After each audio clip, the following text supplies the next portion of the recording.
കോട്ടയം തിരുവാതുക്കൽ വിജയകുമാർ മീര ദമ്പതികൾ അതിക്രൂരമായിട്ട് മരണപ്പെട്ടു.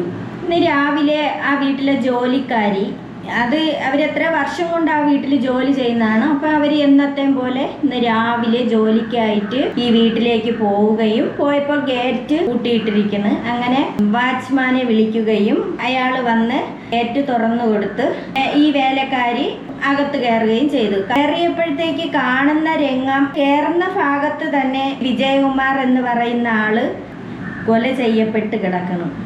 ആരോ ക്രൂരമായിട്ട് കൊന്നു. ഇവർക്ക് അത് കണ്ടപ്പോൾ തന്നെ ആകെ ഒരിതായി. അത് കഴിഞ്ഞിട്ട് ഈ വേലക്കാരി അകത്തോട്ട് പോയി നോക്കി. വിജയകുമാറിന്റെ ഭാര്യയെ ചേച്ചിന്ന് വിളിച്ചും കൊണ്ട് അകത്തോട്ട് റൂമിലോട്ട് പോയി നോക്കിയതും അന്തം വിട്ടുപോയി. അവരും മരണപ്പെട്ടു കഴിഞ്ഞു. ഇന്ന് രാവിലെ ഇവര് വന്നപ്പോഴാണ് ഈ സംഭവം അറിയുന്നത്. പക്ഷേ ഇവര് ഒന്നുകിൽ വെളുപ്പാങ്കാല സമയത്തോ എപ്പോഴോ ആണ് മരണപ്പെട്ടത്. രാത്രി ആയിരിക്കും, രാത്രി കഴിഞ്ഞ് കുറെ കഴിഞ്ഞപ്പോഴായിരിക്കും. എല്ലാവരും അയൽവാസികളൊക്കെ ഉറങ്ങിയ സമയത്തോ അങ്ങനെ എന്തെങ്കിലും ആയിരിക്കും. വിജയകുമാർ എന്ന് പറയുന്ന അയാൾക്ക് ബിസിനസ് ഒക്കെ നടത്തുന്ന ആളാണ്. ഓഡിറ്റോറിയം ഉണ്ട്, അതുപോലെ ട്രിവാൻഡ്രത്തൊക്കെ എന്തോ ഇതൊക്കെ ഉണ്ടെന്ന് പറയുന്നു. വിജയകുമാറിന്റെ ഭാര്യ ഡോക്ടറാണ്. അവർക്ക് സ്വത്തുവകകൾ ഇഷ്ടം പോലെ ഉണ്ട്. നമുക്ക് ആ വീടൊക്കെ കാണുമ്പോൾ തന്നെ അറിയാം അവർ എന്തുമാത്രം ആസ്തി ഉള്ളവരാണെന്ന്. ഈ വിജയകുമാറിന് 2 മക്കളാണ്, ഒരു മകനും ഒരു മകളും. മകള് അമേരിക്കയിലാണ്, മകൻ ഇപ്പൊ 2017 മരണപ്പെട്ട്, അതും കൊലപാതകമാണ്. ഈ മകൻ കാരിദാസ് ഹോസ്പിറ്റലിന്റെ ഭാഗത്ത് കാറിനകത്ത് മരിച്ചു കിടക്കുന്ന നിലയിലായിരുന്നു. ഇതിന് കുറച്ചു മുമ്പ് അമ്മയുടെ അടുത്ത് വിളിച്ച് പറഞ്ഞ്, അമ്മ എനിക്ക് ഇന്ന ഫുഡ് വേണോന്ന് പറഞ്ഞ്, അത് മോനെ ആവശ്യമുള്ള പറയുമെന്ന് പറഞ്ഞ് അങ്ങനെ അമ്മ ഫുഡ് ഉണ്ടാക്കി വെക്കുന്നു. എന്നിട്ട് കുറെ കഴിഞ്ഞിട്ട് കാണാത്തത് കൊണ്ട് തിരക്കി അന്വേഷിച്ചപ്പോഴാണ് അറിയണത് ഇവിടെ കാറിനകത്ത് മരിച്ചു കിടക്കുന്നതായിട്ട്. കാറിനകത്ത് ഫുള്ള് ബ്ലഡ് ആയിരുന്നു. അടുത്ത് ഒരു കത്തി ഉണ്ടായിരുന്നു. ആളുടെ പേര് ഗൗതം എന്നാണ്. എത്രേ ദൂരെയാണ് ഈ കാറ് കിടക്കണത്. അതിന്റെ കുറച്ച് റെയിൽവേ ട്രാക്കാണ്. ഇതിന്റെ ഒരു സൈഡിന് ഈ മൃതശരീരം കിടക്കുന്നു. ഈ കാറിനകത്ത് വെച്ച് ആരോ കൊന്നിട്ട് കൊണ്ടുവന്ന് ഈ റെയിൽവേ ട്രാക്കിന്റെ സൈഡിന് കൊണ്ട് കിടത്തി. സംഭവം ഈ ഗൗതം എന്ന് പറഞ്ഞ ആള് കഴുത്തറുത്താണ് കൊല്ലപ്പെട്ടത്. എന്നിട്ട് കത്തി ആ കാറിനകത്ത് തന്നെ ഉണ്ടായിരുന്നു. ഫുള്ള് ബ്ലഡ് ആയിരുന്നു. പോലീസ് വന്ന് നോക്കിയിട്ട് പറയുന്ന എന്തോന്നാണ്, ഇത് സ്വന്തമായിട്ട് മരിച്ചതാണെന്നാണ് പറഞ്ഞത്. അങ്ങനെ ഒരാളിന് സ്വന്തമായിട്ട് മരിക്കാൻ അങ്ങനെ എന്തായാലും പറ്റൂല. അവനവന്റെ ശരീരത്തിൽ സ്വന്തമായിട്ട് കുത്തി നോവിക്കാൻ അങ്ങനെ പറ്റൂല.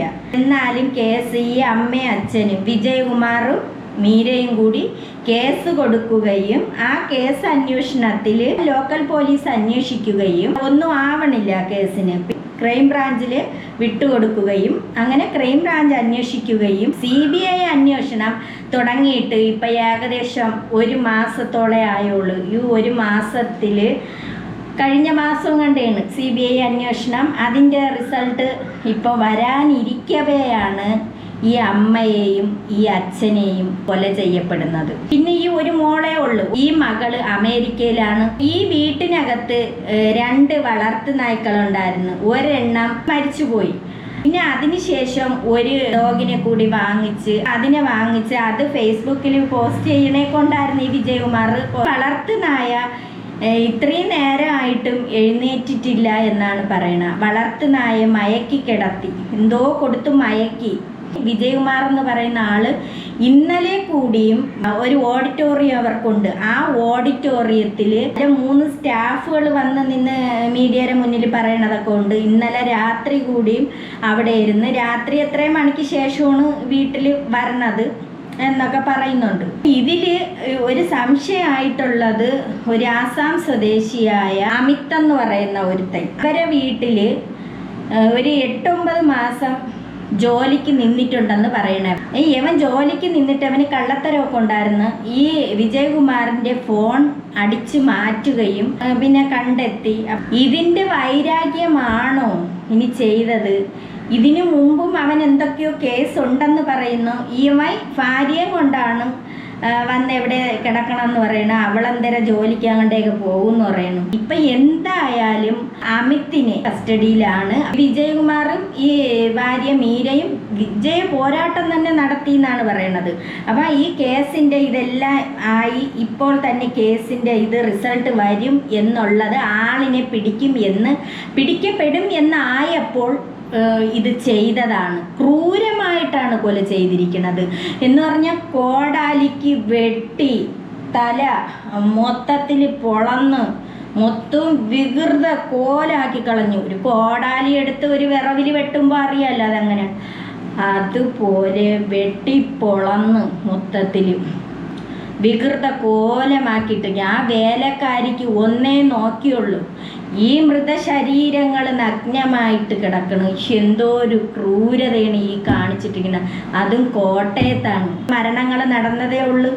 അതിൻ്റെ ഒരിത് അങ്ങോട്ട് മാറുന്നുമ്പാണ് അടുത്ത ഓരോരോ മരണങ്ങൾ. അങ്ങനെ വേലക്കാരി കണ്ട് ബോധം കെട്ട് വീഴുമെന്നാണ് അപ്പോഴും വിചാരിച്ചത്. പെട്ടെന്ന് തന്നെ വേലക്കാരി അടുത്തുള്ള കടകളിൽ അറിയിക്കുകയും അവർ വന്ന് നോക്കുകയും പോലീസിനെ അറിയിക്കുക. അങ്ങനെ ഫുൾ അറിഞ്ഞ് പോലീസിനെയൊക്കെ അറിയിച്ച് പോലീസൊക്കെ വന്ന് അതും പോട്ട് CCTV ഉണ്ട്. ഇത്രയും വലിയ വീടല്ലേ, കൊട്ടാരങ്ങളൊക്കെ ഒരു വീട്. അപ്പം അതിനകത്ത് എന്തായാലും CCTV ഉണ്ടല്ലോ. അങ്ങനെ CCTV ഹാർഡ് ഡിസ്ക് എടുത്ത് അടിച്ച് മാറ്റിക്കൊണ്ടുപോയി. ഈ വന്നവൻ ബുദ്ധിപൂർവം വന്നതാണ്. ശരീരത്തിലൊക്കെ സ്വർണം കിടക്കണം എന്ന് പറയുന്നു. ആ സ്വർണം ഒന്നും തൊട്ടിട്ടില്ല, അലമാരകളോ ഒന്നും തുറന്നിട്ടില്ല. ഈ സംഭവം ഇവരെ കൊല്ലാൻ വേണ്ടിയിട്ട് വന്നതാണ്, ക്രൂരമായിട്ട് കൊല്ലാൻ വേണ്ടിയിട്ട്. അപ്പം എന്തോ വൈരാഗ്യത്തിൻ്റെ പുറത്തല്ലേ, ബിസിനസ് പരമായ എന്തെങ്കിലും ആണോ, ഇതിനി എവനാണോ, എവനെ ചോദ്യം ചെയ്യുമ്പോൾ അറിയാം. കൊലയാളി കയറിയത് ഏത് വഴിയാണ്? ജനാല വഴി. ജനാലയുടെ ഭാഗത്ത് വന്നിട്ട് അവിടെ തുരന്ന് കതവിലെത്തണമല്ലോ, കതവ് തുറക്കണമല്ലോ. കതവിൻ്റെ ലോക്ക് തുറക്കണമെങ്കിൽ അവിടെ തുരന്ന് നമ്മളെ ഒരു കൈ അങ്ങോട്ട് ഏറ്റി തുറക്കണ രീതിക്ക് പൂട്ട് തുറന്നാണ് കയറിയത്. എന്തായാലും ഈ 2 കൊലപാതകവും ചെയ്തത് ഒരു കൊലയാളിയാണെന്നുള്ളത് ഉറപ്പാണ്. ഇവരെ വീടുമായിട്ട് പരിചയമുള്ള ആരോ ആണിത് ചെയ്തത്. കേസ് വാദിച്ച അഭിഭാഷകൻ സംസാരിക്കുന്നതുണ്ട്, അതൊന്ന് കേൾക്കാം. കേരള പോലീസിന്റെ കണ്ടെത്തലിൽ അത് സ്വയം ഉണ്ടാക്കിയ പരിക്കാണെന്നാണ്. കോടതി കണ്ടെത്തി സ്വയം ഒന്നിൽ കൂടുതൽ പരിക്കുണ്ടാക്കാൻ പറ്റില്ല കഴുത്തിന്. അപ്പൊ അത് ഒരു സ്വയം ഉണ്ടാക്കിയ പരിക്കെന്ന് പറഞ്ഞാൽ ഒരു മനുഷ്യന് ഇപ്പം നമ്മൾ മരിക്കണം എന്ന് വിചാരിച്ചാൽ ഒരു ശകലം ഒന്ന് മുറിയുമ്പോൾ തന്നെ വേദനയില്ല. അപ്പം പിന്നെ വെട്ടി അവർക്ക് അങ്ങനെ ചെയ്യാൻ പറ്റൂല. വല്ല വിഷം കുടിക്കുകയോ തൂങ്ങുകയോ ചെയ്യണക്കല്ല ഒരു കത്തി എടുത്ത് സ്വന്തമായിട്ടിട്ട് മുറിക്കണത്. ആത്മഹത്യ അല്ല, കൊലപാതകമാണ് എന്ന ശരിയായ കണ്ടെത്തലാണ് ഹൈക്കോടതി CBI അന്വേഷിക്കണം എന്ന് പറഞ്ഞത്. CBI അന്വേഷണത്തിന് വേണ്ടി 5 കൊല്ലം നിയമ പോരാട്ടം നടത്തിയ ഒരാളാണ് വിജയകുമാറും അദ്ദേഹത്തിൻ്റെ പത്നി. സ്വന്തം മകൻ്റെ ഘാതകന്മാരെ കണ്ടുപിടിക്കാൻ നിയമയുദ്ധം നടത്തിയതിൻ്റെ പേരിൽ സ്വയം ജീവൻ ബലി കൊടുക്കേണ്ടി വന്ന ദാരുണമായ സംഭവമാണ്. വിശദമായ അന്വേഷണം ഇതിൽ ആവശ്യം. ഇത് മോന്റെ കൊലപാതകം കണ്ടുപിടിക്കാൻ എത്തി എന്നുള്ള രീതിക്ക് ഒരു ശകലം കൂടെ മതി. ഈ മാസോ അങ്ങനെ എങ്ങാണ്ട് അറിയും. CBI അന്വേഷിച്ച് കണ്ടെത്തി എന്നുള്ളൊരു സൂചന ഈ ആളിന് കിട്ടിയപ്പോഴാണ് ആ കൊലപാതകിയാണ് ഇവരെ കൊന്നത് എന്നുള്ള 100% ഉറപ്പാണ്. സ്വാഭാവികമായിട്ടും ഒരു സംശയം, അതായത് വിജയകുമാറിന്റെ ആവശ്യം എന്തായിരുന്നു? ഈ മകൻ റെയിൽവേ ട്രാക്കിൽ മരിച്ചു കിടക്കുന്നു, കാറിൽ രക്തക്കറ കാണുന്നു. അദ്ദേഹത്തിന്റെ ഒരു സംശയങ്ങൾ എന്തൊക്കെയായിരുന്നു? എന്തുകൊണ്ടാണ് അദ്ദേഹം CBI അന്വേഷണം ആവശ്യപ്പെട്ട് താങ്കളെ സമീപിച്ചത്? രക്തക്കറയല്ല, മകന്റെ കാറ് നിറയെ രക്തമായിരുന്നു, ഫ്രണ്ടിലും പിന്നിലും ഡോറിലെല്ലാം. അപ്പം അത്ര ഗുരുതരമായ പരിക്ക് പറ്റിയ ഒരാൾക്ക് കാറിന്ന് 204 മീറ്റർ ദൂരെയുള്ള റെയിൽവേ ട്രാക്കിൽ നടന്നു പോകാൻ പറ്റില്ല. അപ്പം അങ്ങനെ നടന്നു പോകാൻ പറ്റിയിട്ടില്ലെങ്കിൽ അയാൾ റെയിലിൽ ചാടി മരിക്കേണ്ട, ബോഡി 2 കഷ്ണമായി പോകണം. ഇത് റെയിലിൻ്റെ സൈഡിലാണ് ബോഡി കൊണ്ട് എത്തിയിരിക്കുന്നത്. ഒരിക്കലും അത് ഒരു റെയിലിൽ ചാടി മരിച്ച, തീവണ്ടിക്ക് മുമ്പിൽ ചാടി മരിച്ച ഒരു മരണമല്ല, അതൊരു കൊലപാതകമാണ്. അത് അന്വേഷിക്കണമെന്നാണ് അദ്ദേഹത്തിൻ്റെ ആവശ്യം. അത് കോടതി അംഗീകരിച്ചു. കോടതി അത് ഹോമിസൈഡാണ് എന്ന് തന്നെ കണ്ടെത്തി. ആ വിധിയിൽ വളരെ വ്യക്തമായി പറഞ്ഞു ഇത് ഹോമിസൈഡാണ്. അങ്ങനെയാണ് CBI അന്വേഷണത്തിൽ വിജയകുമാറിന് സംശയങ്ങൾ എന്തെങ്കിലും ഉണ്ട്? കൊലപാതകമാണെന്ന്. അല്ല, ആരാണ് അങ്ങനെ ഒരു പക്ഷേ ഈ വിജയകുമാറിന് സംശയം കൊലപാതകമാണെന്നുള്ളത് അറിയാം. പക്ഷേ അവരാരാണെന്നോ ഇന്ന ആളാണെന്നോ ഒന്നും ആരടുത്തും പറഞ്ഞിട്ടില്ല. മോന് വേണ്ടി പോരാടി ഇപ്പം സ്വയം ബലിയാടാവുകയാണ് ചെയ്തത്. അമ്മയും അച്ഛനും മരിച്ചു. ഞാൻ ഇനി എൻ്റെ കാര്യം, ഈ കൊലയാളികൾക്ക് പേടിയില്ലാത്തതിൻ്റെ ഒരേ ഒരു കാര്യം, ഈ ഗൾഫ് രാജ്യത്തൊക്കെ ഒരു ഇതുണ്ട്, ചെറിയ ഒരു തെറ്റ് ചെയ്താൽ പോലും അവന്മാരെ ഒന്നി തൂക്കിക്കൊല്ലും. ആ വെറുതെ വിടൂല, തൂക്കിക്കൊല്ലുക തന്നെ ചെയ്യും, അല്ലെങ്കിൽ കഴുത്ത് വെട്ടും. പേടിയുണ്ട്. ഇങ്ങനെയൊക്കെയുള്ള ഈ കൊലപാതകമൊക്കെ ചെയ്താൽ പിന്നെ ഉണ്ടല്ലോ അവന്മാർക്ക് അവിടെ തന്നെ അവന്മാരെ തീർക്കണേണ. ഇവിടെയെന്ന് പറഞ്ഞാൽ കുറേ നാള് ജയിലിനകത്തിട്ട് തീറ്റി പോറ്റി നല്ല കൊഴുത്ത് തടിച്ച അവന്മാരിഞ്ഞ് ഇറങ്ങി വരും. എല്ലാ കൊലയാളികളും അങ്ങനെ തന്നെയാണ്. ഇറങ്ങി ഇഞ്ഞ് വന്നിട്ടെന്തോ നീ അടുത്ത കൊലപാതകം നടക്കും. എത്ര കൊലപാതകങ്ങൾ അങ്ങനെ. ആ ചെന്താമര തന്നെ കണ്ടില്ലേ, അതുപോലെ അഫാൻ കണ്ടില്ലേ, എത്ര എണ്ണത്തിനെ തല്ലിക്കൊന്ന് ചുറ്റികയ്ക്ക്. ഈ അഫാൻ ഇങ്ങനെ ചുറ്റികയ്ക്ക് അടിച്ച് കൊന്നതിന് ശേഷം വീണ്ടും ഒരു സ്ത്രീയോ അയൽവക്കക്കാരെയും ചുറ്റികയ്ക്ക് അടിച്ചു കൊന്നു. ഇത് ഫുള്ള് ഈ ഇങ്ങനെയുള്ളതാണല്ലോ, ആയുധങ്ങളാണല്ലോ എടുക്കണം. ഇപ്പം എന്താ കോടാലിക്ക് ഒരു എന്തോ അവർക്ക് നിസ്സാര കണക്കാണ്.